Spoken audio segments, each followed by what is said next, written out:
नमस्कार दोस्तों। बजट 2025 में टीडीएस टीसीएस के प्रोविजंस में काफ़ी चेंजेस किए गए हैं। कहीं पर इनकी रेट को टीडीएस टीसीएस की रेट में चेंज किया गया है, कहीं पर थ्रेशोल्ड लिमिट में चेंज किया गया है, कहीं पर तो सेक्शन ही हटा दी गई है। ये सभी चेंजेस कब से एप्लीकेबल होंगे? तो ये चेंजेस आपके 1 अप्रैल 2025 से एप्लीकेबल होंगे, मतलब कि फाइनेंशियल ईयर 25-26 के लिए एप्लीकेबल है। अब जब नया न्यू इनकम टैक्स बिल में भी इसको एज इट इज रखा गया है। चलिए अब हम सबसे पहले देखते हैं टीडीएस की थ्रेशोल्ड लिमिट में क्या चेंजेस किए गए हैं। सेक्शन 193 जहां इंटरेस्ट ऑन सिक्योरिटीज है, उसमें आपको यदि इंटरेस्ट मिलता है तो पहले कोई थ्रेशोल्ड नहीं थी, लेकिन अब ये जो थ्रेशोल्ड है वो 10,000 कर दी गई है। ठीक है, क्या प्रपोज की गई है? नई थ्रेशोल्ड लिमिट की गई 10,000। थ्रेशोल्ड का मतलब क्या होता है कि जैसे 10,000 रुपए तक का यदि पूरे साल में आपको इंटरेस्ट मिलता है तो आपके ऊपर टीडीएस नहीं किया जाएगा। यदि इससे ज्यादा अमाउंट, यदि मान लीजिए 11,000 रुपए का इंटरेस्ट हो गया, तो फिर आपको पूरे की पूरी अमाउंट पे क्या किया जाएगा? टीडीएस किया जाएगा। Section 194 A interest other than interest on securities के केस में, यदि ये इंटरेस्ट आपका bank, post office, corporate office, society से मिलता है तो सीनियर सिटीजन के लिए पहले 50,000 की थ्रेशोल्ड थी और अदर्स के केस में 40,000 की थ्रेशोल्ड थी, जिसको बढ़ाकर अब 1 लाख सीनियर सिटीजन के लिए और अदर्स के केस में 50,000 रुपीज की थ्रेशोल्ड कर दी गई है। इसके अलावा और कहीं से भी यदि आपको इंटरेस्ट मिलता है तो 5,000 की थ्रेशोल्ड थी, जिसको कि अब बढ़ाकर 10,000 कर दिया गया है। सेक्शन 194 में dividend for an individual share holder को जो डिविडेंड मिलता है उसकी लिमिट पहले थ्रेशोल्ड थी 5,000, जिसको बढ़ाकर कर दिया गया है 10,000। 194 के income in respect of units of mutual fund और स्पेसिफाइड कंपनी और अंडरटेकिंग के केस में जो इनकम होती है वो पहले 5,000 की थ्रेशोल्ड थी और अब वो थ्रेशोल्ड कर दी गई है 10,000। सेक्शन 194 बी और section 194 double B, winning from lotteries, crossword puzzles, winning from horse race, तो इनके केस में पहले aggregate amount exceeding 10,000 during the financial, पहले क्या थी? ये एग्जिस्टिंग थ्रेशोल्ड थी हमारी 10,000, उसको अब प्रपोज अभी भी ये क्या है कि 10,000, लेकिन इसमें चेंज क्या कर देते कि पहले था ड्यूरिंग द फाइनेंशियल ईयर 10,000, मतलब पूरे साल में 10,000 से ज्यादा, लेकिन अब यहाँ पर सिंगल ट्रांजेक्शन्स के केस में लागू कर दी गई कि सिंगल ट्रांजेक्शन की लिमिट, थ्रेशोल्ड लिमिट बना दी गई है 10,000। पहले पूरे साल में 10,000 था और अब क्या कर दिया है? सिंगल ट्रांजेक्शन 10,000 की थ्रेशोल्ड लिमिट कर दी गई है। 194 डी इंश्योरेंस कमीशन के केस में पहले लिमिट थी 15,000, अब कर दी गई है 20,000 रुपए।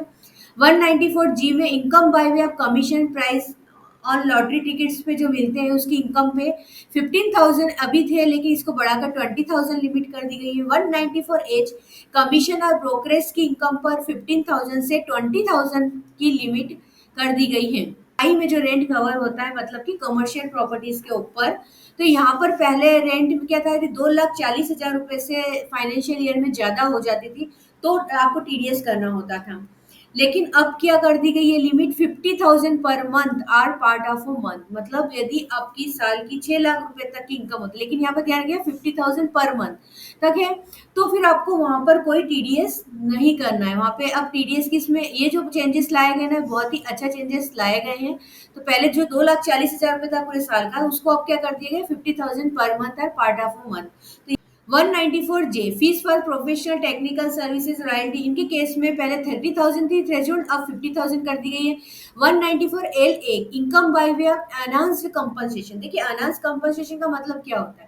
कंपनसेशन किससे मिलता है हमको? यदि कोई भी हमारी इमूवेबल प्रॉपर्टी है, उसका कोई कंपलसरी एक्विजिशन कर लिया, कंपलसरी कौन ले सकता है? गवर्नमेंट ही ले सकती है, तो उसमें हमको हमको इनकम मिलेगी।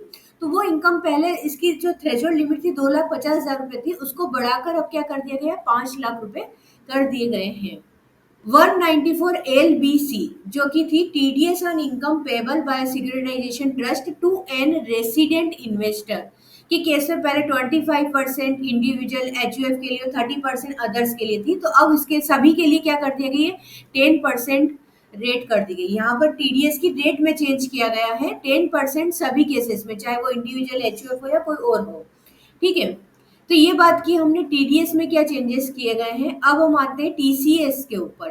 TCS on forest produce, forest produce की पहले क्या थी? डेफिनेशन एकदम क्लियर नहीं थी, उसको क्लियर कर दिया गया है। देखिए, फॉरेस्ट प्रोड्यूस के ट्रेडर्स के ऊपर टीडीएस की रिस्पॉन्सिबिलिटी होती है। तो इसमें क्लियर किया गया है कि only such other forest produce, केवल वही फॉरेस्ट प्रोड्यूस जो कि नॉट बीइंग टिम्बर और तेंदुलिया which is obtain under forest lease will be covered under TCS. मतलब जो कि फॉरेस्ट लीज के अंदर ऑब्टेन किए जाते हैं फॉरेस्ट प्रोड्यूस, उनके ऊपर टीसीएस एप्लीकेबल है। और डेफिनेशन की बात करें तो फॉरेस्ट प्रोड्यूस की जो डेफिनेशन है वो वही रहेगी जो सेम किसमें है, स्टेट एक्ट में।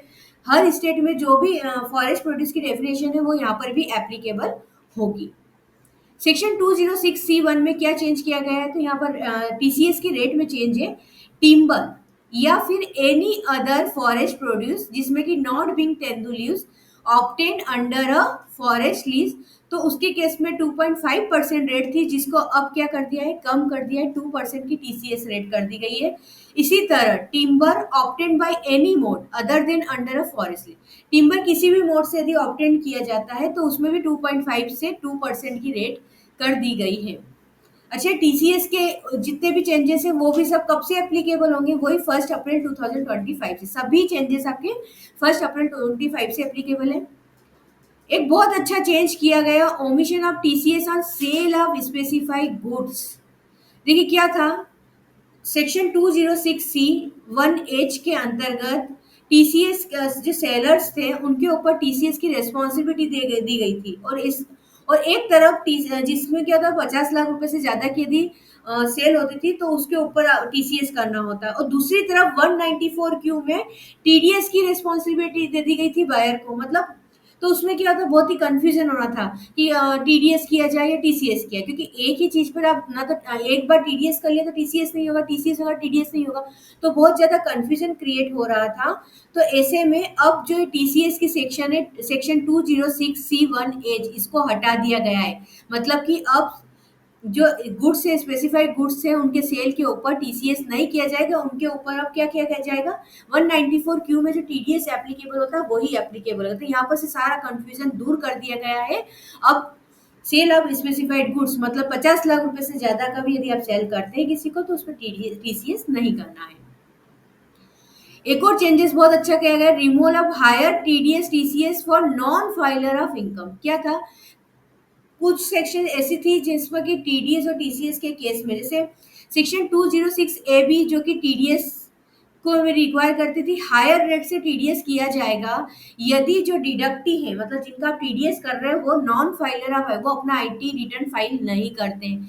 ऐसे ही टीसीएस के केस में थी सेक्शन 206CCA, जिसमें यदि कोई टीसीएस कलेक्ट हम करते हैं तो वो भी हायर रेट से किया जाएगा यदि कलेक्टी जो है वो नॉन फाइलर है। तो ऐसे में क्या होता है, तो बहुत प्रॉब्लम आ रही थी, क्योंकि सबका ये फाइंड आउट करना कि उसने इनकम टैक्स रिटर्न फाइल कर रहा है नहीं कर रहा है, बहुत मुश्किल था।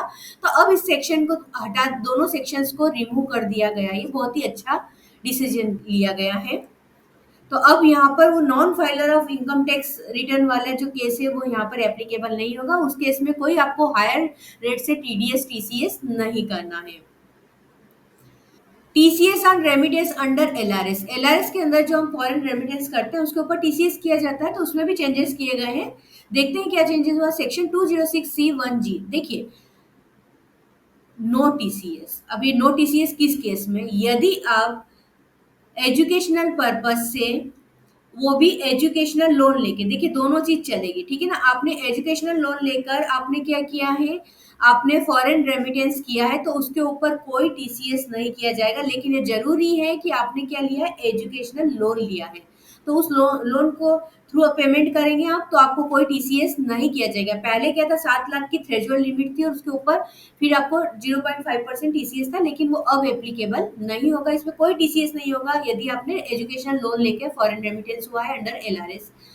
इसके अलावा भी चेंज किया गया है कि यदि कोई भी फॉरेन रेमिटेंस किया है under LRS and overseas tour program package, ठीक है, तो बाकी सब केस में क्या होगा, the threshold has been increased. अब थ्रेशोल्ड को बढ़ा दी गई, पहले था 7 लाख की जो थी, वो अब थ्रेशोल्ड को 10 लाख रुपए कर दिया गया। मतलब 10 लाख रुपीज तक यदि फॉरेन रेमिटेंस होता है तो टीसीएस नहीं होगा, नहीं तो टीसीएस होगा। अब इसमें क्या है, आपने यदि एजुकेशनल पर्पज से भी यदि फॉरेन रेमिटेंस किया है तो भी यहाँ पर 10 लाख की हो, लेकिन उस कौन सा एजुकेशनल पर्पज के लिए, जो कि विदाउट लोन के यदि आप रेमिटेंस करते हैं। देखिए लोन लेके, एजुकेशन लोन लेके करते हैं तो कोई टीसीएस नहीं, लेकिन एजुकेशनल लोन नहीं लिया है और फॉरेन रेमिटेंस करते हैं, तो चाहे वो किसी भी पर्पस के लिए अंडर एलआरएस आप रेमिटेंस कर रहे हैं, तो फिर वहाँ पे थ्रेशोल्ड लिमिट आपकी कर दी गई है 10 लाख रुपीज।